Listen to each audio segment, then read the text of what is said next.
ስትበሉ ስትጠጡ በስመ አብ ወወልድ ወመንፈስ ቅዱስ ስትሉ ልብስም ስትለብሱ የትም ስትገቡ ጸሎት ስትጸልዩ መናፍስቶቹ እዚህ ላይ ሆነው ያያሉ እና ይበሳጫሉ። ለምሳሌ ምግብ ስትበሉ በስመ አብ ብላችሁ የምትበሉ ከሆነ ወይኔ በፊት እኮ በስመ አብ ሳይል ሲበላ አብረን ነበር የምንበላው ብለው ይቆጫሉ፣ ይናደዳሉ። ሁለተኛ ነገር ደግሞ ብዙ ጊዜ ልትበሉ ስትሉ የምታዛጉ ሰዎች አባታችሁ ነው እያላችሁ ማለት እስቲ ሞክሩት በተደጋጋሚ ይሄን ነገር ለ7 ቀን ወይም ለ14 ቀን ዝም ብላችሁ ሳትረሱ። በእርግጥ ይሄን ትምህርት የምታዳምጡ ሳትጸልዩ አትበሉ፣ ግን እንደ ልምድ ለሌሎችም ሰዎች እስቲ ልምድ አካፍሏቸው። በስመ አብ ወወልድ ወመንፈስ ቅዱስ አሐዱ አምላክ ብላችሁ አባታችን ሆይ በሰማይ የምትኖራችሁ ገበታ ፊት እየጸለያችሁ ስምህ ይቀደስ መንግስትህ ትምጣ ምናምን እንደዚህ ያስብላል አይደል? በሰላም ቅዱስ ገብርኤል ማኮ ይተማም ሰላም ለኪ ሰላም ለኪ ብሩን ታንቲ ማለት ምናምን እንደዚህ ያስብላል። እና ምንድነው ስትሉ አብሮ ሊበላ የነበረው መንፈስ በጸሎት ተያዘ ማለት ነው። ስትጸልዩ አብሮ አይበላም ማለት ነው። ወይኔ ይላል ይነሳል ከእናንተ ላይ አብሮ ሊበላ አይችልም። ምግቡም ይስማማችኋል፣ ጨጓራ በሽታም አይሆንም። ምግቡም ይስማማችኋል ለአካላችሁ ለሰውነታችሁ ለጥጋብ ሳይሆን ለስግደትና ለቁመተ ስጋ ያክል ወይም ደግሞ እንደ እግዚአብሔር ለማመስገን ያክል ይሆንላችኋል ማለት ነው። አለበለዚያ የምትበሉት ምግብ ዝም ብሎ ግብስብሱ ይገባል። ፊታችሁ ቆንጆ ሆኖ አምሮበታል፣ ነፍሳችሁ ደግሞ ጥቁር ሆናለች። ከሃይማኖት ርቃ ሮብና ዓርብ ተበልቶ ጾማው ተቆርጦ ጠጁ ተጨልጦ ይባላል በአባቶቻችን። እንደፈለጉ ይበላሉ። የሚገርም ሲዩት የሆነ ከረባትና ሱፍ ያደርጋሉ። የሚያማምር ልብስ ይለብሳሉ። ድንቡሽቡሽ ብሎ የሚያማምሩ ወንዶች አይታቸው፣ ሴቶች ደግሞ ቆንጆ የሚያማምሩ አለባበስ ሴክሬታሪ ቆንጆ ቀሚስ ያደርጋሉ። ጥፍራቸው ምናምናቸው የተቀባብቶ በቃ የሚያማምሩ ናቸው። ግን ስጋቸው ነው የሚያምረው። ነፍሳቸው ላይ ስትመጡ ወይም ነፍስ ላይ ስትመጡ የለም። ስለዚህ ባርከን በምንበላበት ሰዓት የተመጣጠነ የሆነ ሰውነት ይኖረናል። ለምን? ለስግደት እንነሳሳለን። ውፍረታችንም ከመጠን በላይ አይሆንም። አያችሁ? ስለዚህ የራሱን የቻለ ስግደት ትልቅ ጥቅም አለው። ጸሎት ትልቅ ጥቅም አለው። ባርኮ መብላት ትልቅ ጥቅም አለው። መማር ስትጀምሩ መስገድ፣ መጾም፣ መጸለይ፣ መንቃት ስትጀምሩ አሉ መምህር ሲያስተምሩ ወዲያውኑ ለውጥ ይመጣል። በእናንተ ዙሪያ ያሉ ሰዎች የሚያሳዩት ባህሪ ይለያል ነው የሚሉት። እስቲ ስሙት ይሄንን።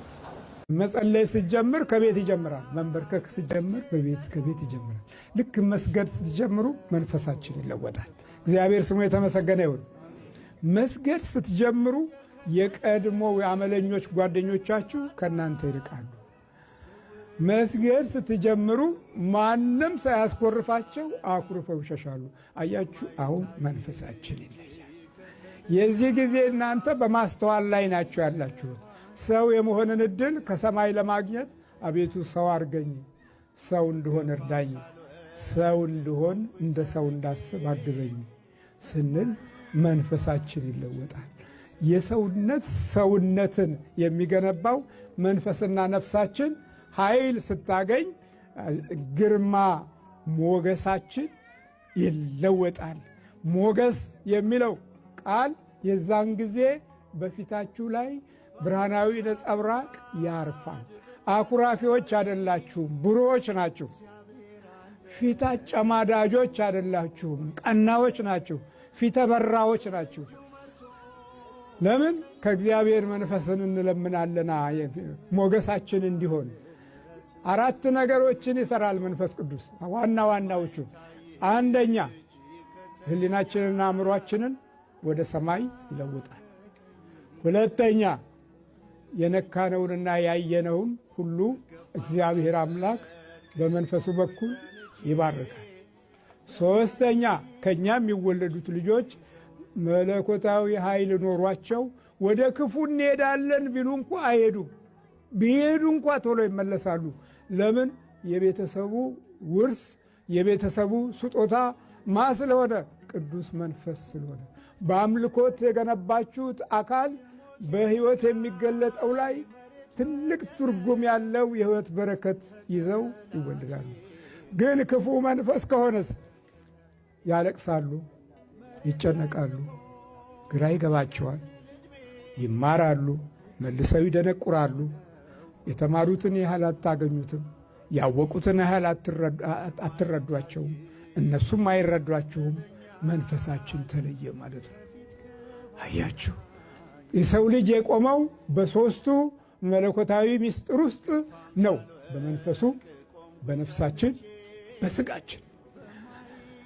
ስጋ ነፍሳችን እንግዲህ ከውስጣችን በጎ ነገር የምትፈልግ ናት። ነፍስ ተስፋ ከሌላት ስጋ በሚገባ ክፉ ኃይልን ያስተናግዳል። በነፍስ በኩል ሰዎች ማሰብ ሲጀምሩ መንፈስ ቅዱስ አጋዣቸው እንዲሆን ይማጸናሉ። የውስጥ ባዶነትን ለመከላከል መንፈስ ቅዱስን ይለምናሉ። መንፈስ ቅዱስ ሆይ በሆነ ባዶነት ውስጥ አንተ ሙላ ይላሉ። ሙላቱን የሚሰጠን ማን ነው ማለት ነው? መንፈስ ቅዱስ። የጎደለ ቦታ ላይ የሚሞላ ማን ነው? መንፈስ ቅዱስ። ልጅ ጎሎን ነበረ። ኢየሱስ ክርስቶስ የጎደለ ቦታ ላይ ከቅድስት ድንግል ማርያም ተወልዶ ምን ሆነልን? ልጅ ሆነልን። ልጅ ሆኖ ምን ሆነ? አባት ሆነን። የሚራራ ስራዎች ሁሉ በደግነት የተሞሉ ነቀፌታ የሌለበት በአካሄድም በመልካም የሚያይ ከወደቁት ጋር የሚውል ከተጨነቁት ጋር የሚቀመጥ ከድሆች ጋር የሚበላ የሰላም አምላክ መራባቸውን የሚያውቅ መጠማትን እሱ ራሱ ያውቀዋል። መራብንም እሱ ያውቀዋል። መሰደድንም ያውቀዋል። በስደታችን ውስጥ ሁሉ እሱን ስንጠራ ጉልበት እናገኛለን። የስሙ ኃይል የሕይወታችን ሁሉ ረድኤት ይሆናል። አጋዥነቱ በምንድን ነው ማለት ነው? በአካል መጥቶ አይደለም፣ በመንፈስ ያግዘናል። በመንፈሱ ያግዘናል። አንድ አባት ምን አይነት ሱባኤ ነገሩ ይመሰላችሁ ቤተሰቦቼ?